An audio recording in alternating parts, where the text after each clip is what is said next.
Right now, Donald Trump is absolutely furious because he got played by Steve Bannon.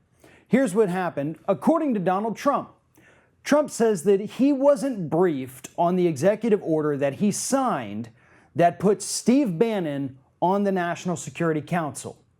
Now, before we get into just kind of the real insanity of this issue, think about this for a minute. Trump is mad that he wasn't briefed about something that he later signed. I get it. Probably should have been briefed. However, he can also read, I assume. I assume this man can read. So maybe before you put your signature on the bottom of the piece of paper, you take a minute or two and read the friggin' document and understand what exactly you're signing.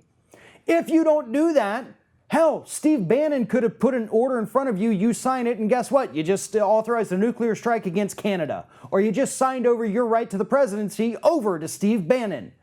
Trump, it's your responsibility. You can't keep pinning stuff on other people. You can't say that, well, nobody told me. You're the president. You have eyeballs. And again, I assume you have the ability to read. This is your fault.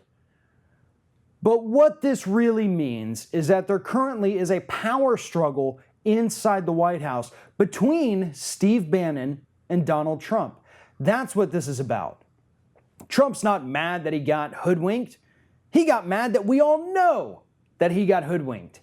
And he sees that Steve Bannon is in the middle of this massive power grab, and there's very little Donald Trump can do about it because he doesn't understand the office of the presidency. Don't get me wrong, Steve Bannon doesn't either, but Steve Bannon understands manipulation in a way that Donald Trump does not. Donald Trump is completely dependent upon all of his advisors. Steve Bannon knows that, and Steve Bannon is taking advantage of it.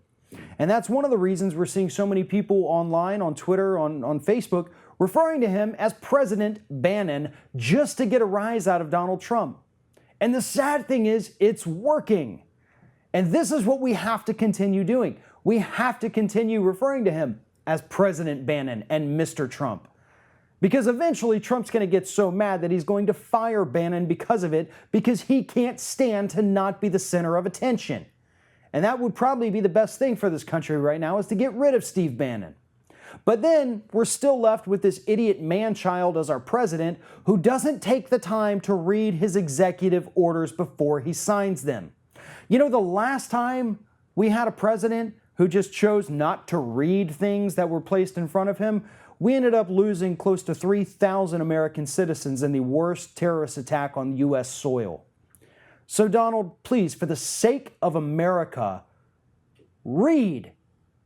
Before you sign something, read it. Or you know what? If you don't have the time, have somebody read it to you. You could solve a lot of your problems if you just took a step back, opened your eyes, and understood what you're doing.